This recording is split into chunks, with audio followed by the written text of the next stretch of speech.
Hey everybody, Alex Kazora, SteelersDepot.com, back with some more Pittsburgh Steelers tape breakdown and analysis.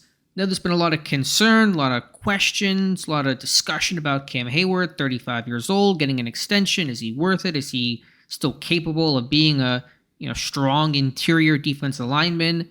If 1 week is any indication, the answer to that is a resounding yes. Let's talk about it.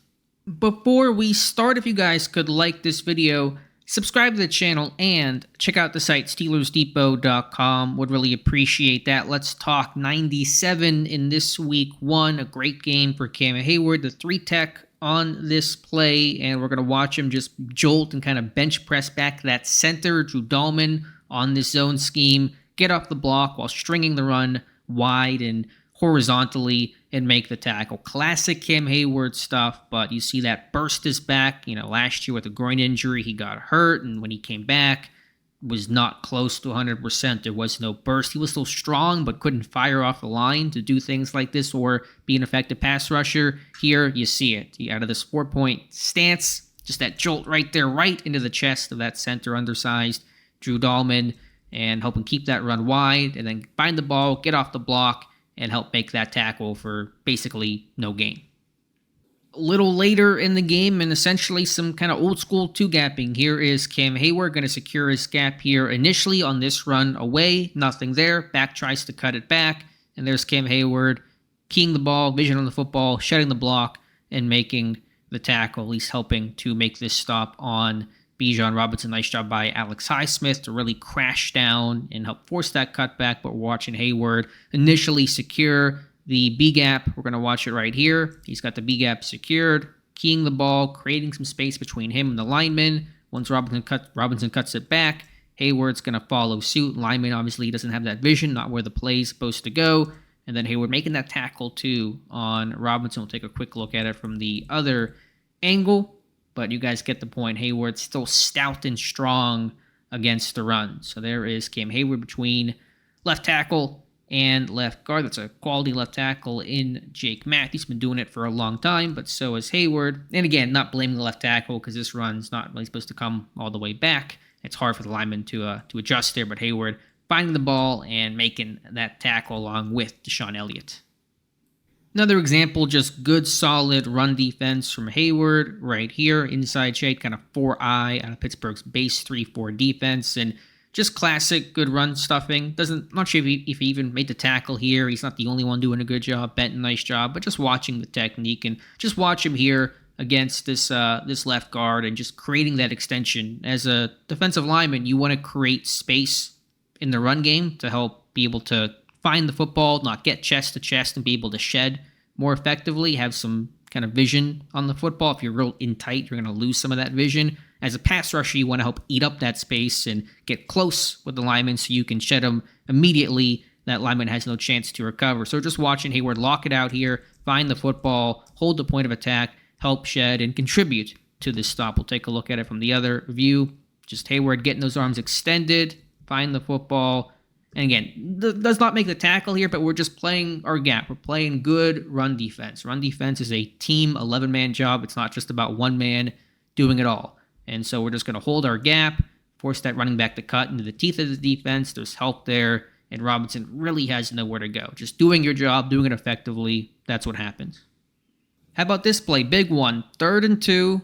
No, Atlanta's going to want to run the football. They have a personality of running weak side a lot, running away from the strength of the formation. So it's going to really stress the weak side players to get off a block where basically it's 2-on-2. You got, left guard on D tackle. You got left tackle on right outside linebacker, center working to the linebacker. Someone's got to get off a block. It's 3-on-3 in this case. Atlanta has numbers. They like this scenario. They run weak a ton.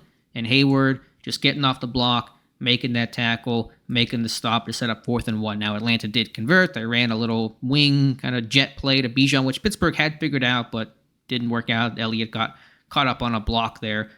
That's all my random musing, but just watching Heyward securing that gap and then getting off the block. I mean, tough situation here. This should be a first down, especially with a back like Bijan, a good, talented guy like him. This should be a first down and maybe even more. There's not a lot of help to this side, obviously, because it's that weak side of the formation. Heyward's got the edge.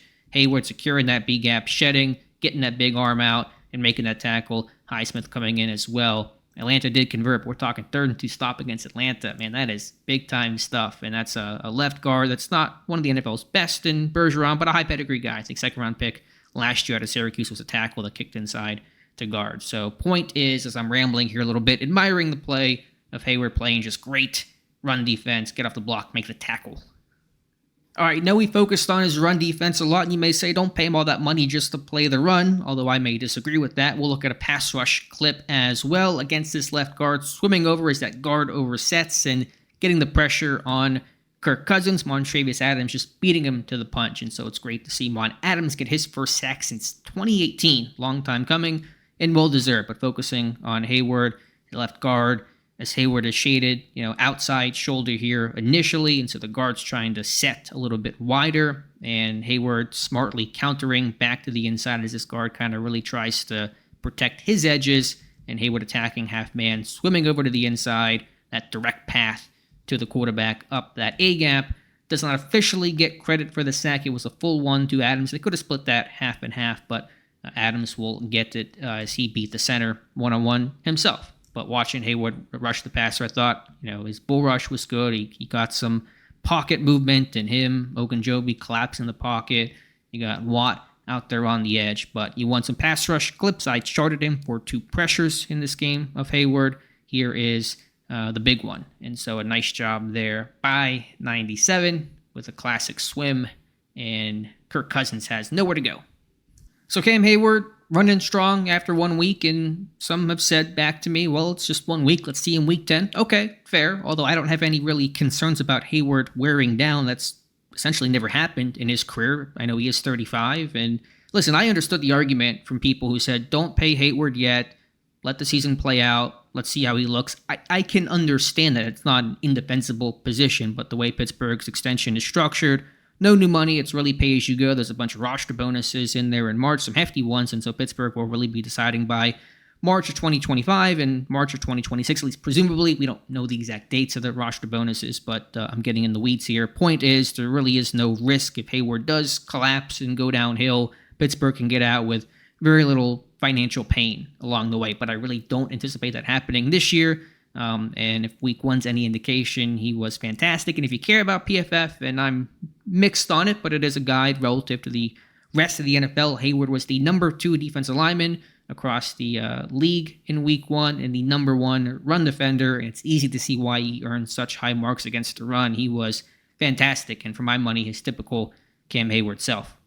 So let me know your thoughts in the comments below. Appreciate you guys watching. Please like this video. Please subscribe to the channel, and check out the site, SteelersDepot.com. Thank you again, and we'll talk to you soon.